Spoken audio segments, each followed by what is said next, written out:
Hi guys, this is Derek here from Pacific Coast Auto, and we're taking a look at this year 2000 BMW 328, this one E46, and it has 60,000 kilometers on it. And so we'll take a look at engine, exterior, interior, auction sheet. This one here, bought from auction, is going to be exported to Canada. Okay, so first up, this is the 2.8 liter version of the E46. The 2.8 is, I guess, the second to biggest engine before you get into the M's. You can get this with a 3 liter V6 as well. The 2.8 is in everything, and so parts availability are pretty easy. And the E46 is a super common car worldwide, so that also makes it easy to get parts. If you do want to import a car, these cars are left-hand drive, even though Japan's a right-hand drive country. And so, for example, this one's going to Canada.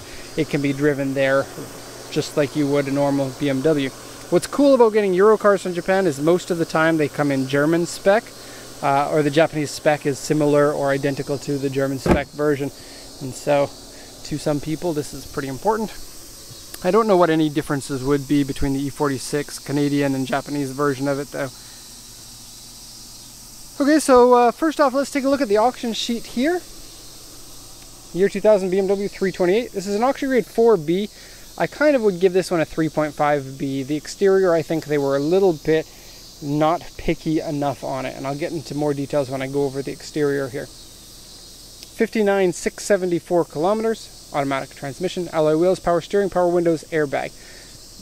Original black paint, left-hand drive, fog lights on the car, and then the report has very few details here. Interior is dirty, door mirrors and wheels scratched, various scratches and dents. And then if you look at the body here, there are mild scratches, mild dents in various places. Now usually AU1 are very small scratches, very small dents, and nothing that's really that bad.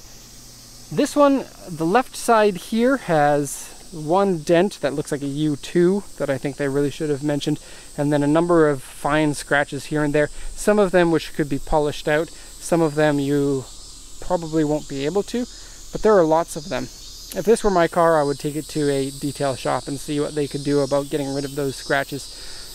I think that most of them are in the clear coat, and I'll show you an up close on those in just a bit. It also has some wrinkly, cracked paint on the front left fender that wasn't mentioned. And I guess that's it. It's not terrible, it's just not as good as the car would normally be in this condition. And part of the reason why I think that comes from the fact that BMWs in Japan are usually kept in very good condition. They're owned by people who take care of their cars very well.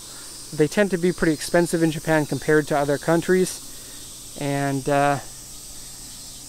so because of that, they tend to be in really good condition all the way around. This one just seems like average. It's not like it's bad or anything, it's just not up to the standard that we typically see. Okay, so first off, headlights are really yellow. Can be polished, not really a problem. There is a scratch, it's not a crack, it's a scratch here. And that will be able to be polished out. You can bring up the clarity of the headlights, or these headlights might not be that expensive. It might be easier to just replace them. Okay, front bumper. This one here, they called it an A1. It looks really like an A2. You see scratch here, goes down to here, squiggles around there, and another scratch that comes back there. Peeling paint on the emblem. It's an easy fix there, but pretty common, actually. And then the cowl piece here has cracks in it. Now this is pretty common in Japan, but I don't know about outside of Japan. I have a feeling like the Japanese sun is really tough and beats the crap out of the cowl piece there. It has some stain stuff on the paint here. You'll be able to polish that off. It's just like leaves on top of it that have been wet and then hard from the sun. Okay, so the U2 that I was talking about, that'd be a medium dent right here in the middle. Now this could have happened at the auction house because people have access to open the doors of cars and they're parked pretty close together. And so it is too bad. And then as far as scratches go, you see just fine scratches like this. Now all of these so far you would be able to polish out. Probably this one and this one you wouldn't be able to, but you might.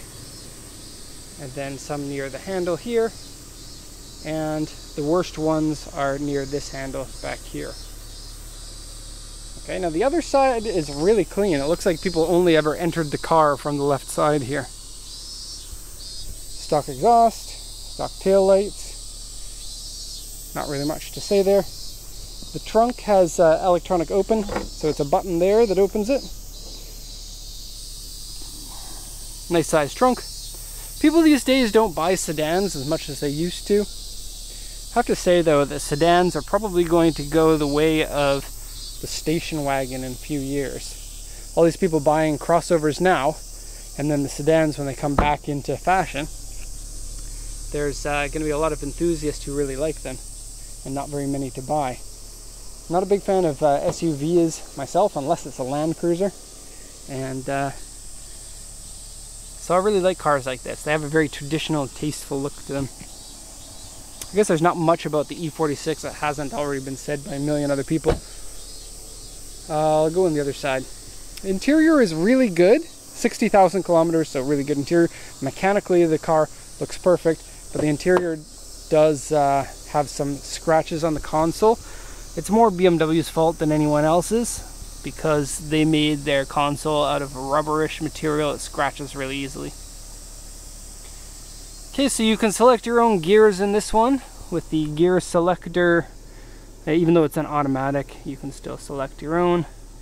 It has the maker's navigation there, which I believe you can change the language on, but you may have to load a new ROM in order to get maps in Canada. So here you go down to the D, and then you go this way, and then you can go up and down there. And I don't think there are steering wheel buttons. I think all these buttons do other things.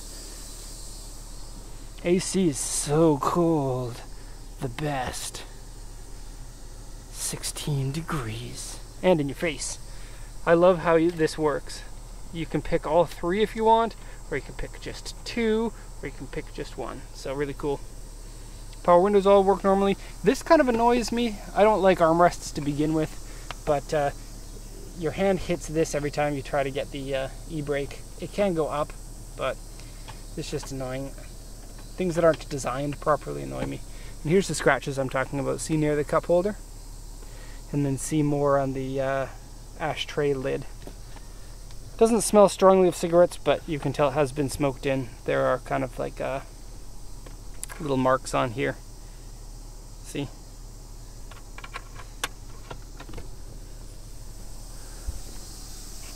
Okay, so interior looks nice and clean. Exterior looks like it's not bad, but kind of would like to have had more information about. Oh, here's something I just noticed. Dashboard has had something glued onto it at one point there. Alright, so that's going to be the end of this video. Hope that you enjoyed it, and if you have any questions, feel free to post them in the comment section, or you can check out our website. There's a link to that in the description. Thank you very much, and have a nice day.